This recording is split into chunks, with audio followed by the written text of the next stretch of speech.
ખબર વિલાઈને જીતાડશું. પણ તમારો ઉમેદવાર ભાજપનો ઘર ભેગો થાય એના માટે અમે પ્રયત્ન કરીશું.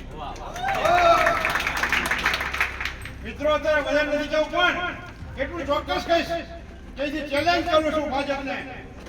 કોઈ ચેલેન્જ કરી કે ના કરી, હું ચેલેન્જ કરું છું કે ભાજપનો મૃત્યુ ઘર ભેગો થાય ને થાય. ભાજપ દ્વારા લોકસભા ચૂંટણીને લઈને બધા જ ઉમેદવારો જાહેર કરી દેવામાં આવ્યા છે, ત્યારે ઘણા ઉમેદવારોની સામે મતદારો વિરોધ કરી રહ્યા છે, જેને લઈને વડોદરા અને સાબરકાંઠાના ઉમેદવારોને બદલીને બીજા નામ જાહેર કરવામાં આવ્યા છે. ત્યારે હવે સુરેન્દ્રનગરના ભાજપના ઉમેદવાર ચંદુભાઈ શિહોરા સામે પણ મતદારો વિરોધ કરી રહ્યા છે. શું છે સમગ્ર મામલો અને શા માટે વિરોધ થઈ રહ્યો છે ચંદુ શિહોરાનો, જોઈએ આ વિડીયોમાં. નમસ્કાર, હું હિરલ પરમાર અને આપ જોઈ રહ્યા છો નિર્ભય ન્યૂઝ.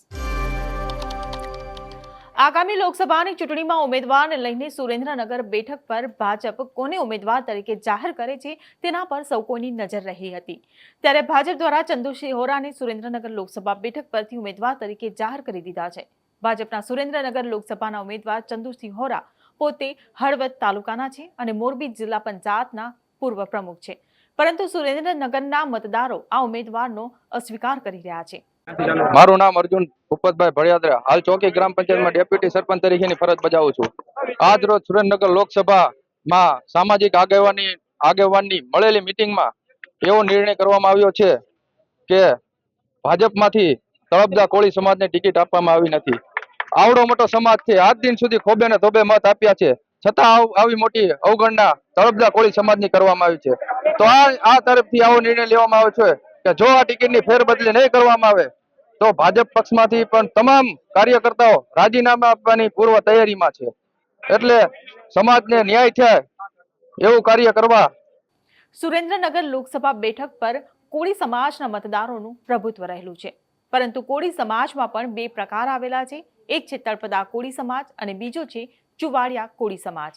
હવે આ બંને કોળી સમાજની વાત કરીએ તો આમાં ચુવાડિયા કોળી સમાજની વસ્તી 35% જ છે, જ્યારે તળપદા કોળી સમાજની વસ્તી 65% રહેલી છે. ત્યારે ભાજપ દ્વારા જાહેર કરેલા ઉમેદવાર ચંદુ શિહોરાએ ચુવાડિયા કોળી સમાજમાંથી આવે છે, જેની વસ્તી તળપદા કોળી સમાજ કરતા પ્રમાણમાં ઓછી છે. સુરેન્દ્રનગર સમાજની બોર્ડિંગ ખાતે આજે મળ્યા હતા. સમાજની આ લોકસભા માટે નેતૃત્વ મળે એ માટેનું મનોમંથન કર્યું છે.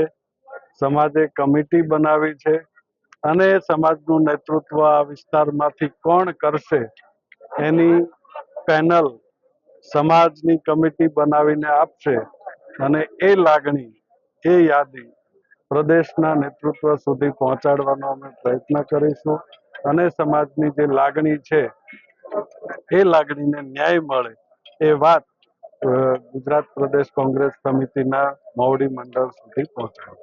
ત્યારે હવે તળપદા કોળી સમાજના મતદારો ચંદુ શિહોરાનો વિરોધ કરી રહ્યા છે. સોશિયલ મીડિયાના માધ્યમથી લોકો સુરેન્દ્રનગર લોકસભાના ઉમેદવાર ચંદુભાઈ શિહોરા સામે વિરોધ દર્શાવી રહ્યા છે. સાથે જ લોકો કહી રહ્યા છે કે તળપદા કોળી સમાજ સાથે હંમેશાથી અન્યાય થતો આવ્યો છે, એટલે હવે આ ચુવાડિયા કોળી સમાજના ઉમેદવાર ચંદુ શિહોરાને બદલવાની માંગ કરવામાં આવી રહી છે. આ પહેલા વડોદરા લોકસભા બેઠક પર રંજનબેન ભટ્ટનો પણ ખૂબ વિરોધ કરવામાં આવ્યો હતો અને સાબરકાંઠાના ઉમેદવાર ભીખાજી ઠાકોર સામે પણ વિરોધ ખૂબ જ વકર્યો હતો, જે બાદ તે બંને ઉમેદવારોને બદલે બીજા ઉમેદવારો જાહેર કરવામાં આવ્યા છે. એટલા માટે બોલાવવામાં આવી છે કે સૌરાષ્ટ્રમાં 3 સીટો તળપદા કોળીની છે, જુનાગઢ, ભાવનગર અને સુરેન્દ્રનગર. પણ છેલ્લા 3 વખતથી ભારતીય જનતા પાર્ટી અન્યાય કરે છે અને એટલા માટે આ મીટિંગ બોલાવવી પડી છે સમાજની. અને જો આ ત્રીજી વખત પણ એને કોળી સમાજને તળપદા કોળી સમાજ અન્યાય કર્યો છે, એ અન્યાય પાછી સીટ નહીં બદલે તો અમે ભારતીય જનતા પાર્ટીને હરાવીને રહીશું, એમાં કોઈ શંકા નથી.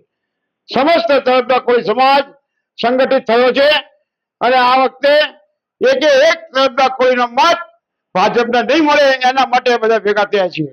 દાદા, જો કોંગ્રેસ ટિકિટ આપશે આપને તો લડશો? મને કોંગ્રેસ ટિકિટ આપે એટલે લડીશ, એમાં કોઈ શંકા નથી. હું 7 વખત લડ્યો છું અને પાર્ટી આપશે ટિકિટ તો લડીશ, બાકી હું માગવા જતો નથી. ત્યારે હવે જોવાનું રહેશે કે શું ચંદુ શિહોરાના વિરોધ બાદ હવે ભારતીય જનતા પાર્ટી સુરેન્દ્રનગર લોકસભા બેઠક પર ચંદુ શિહોરાને હટાવીને બીજા કોઈ ઉમેદવારનું નામ જાહેર કરે છે કે પછી ચંદુભાઈ શિહોરાની સાથે જ આગળ વધે છે? અમારો અહેવાલ તમને કેવો લાગ્યો તે અમને કમેન્ટ બોક્સમાં લખીને ચોક્કસથી જણાવશો. લોકસભા ચૂંટણીને લગતા આવા જ ઇન્ફોર્મેટિવ વિડીયોઝ માટે આપ જોતા રહો નિર્ભય ન્યૂઝ. અમારી ચેનલ નિર્ભય ન્યૂઝને લાઇક, શેર અને સબસ્ક્રાઇબ કરવાનું ભૂલશો નહીં. આભાર.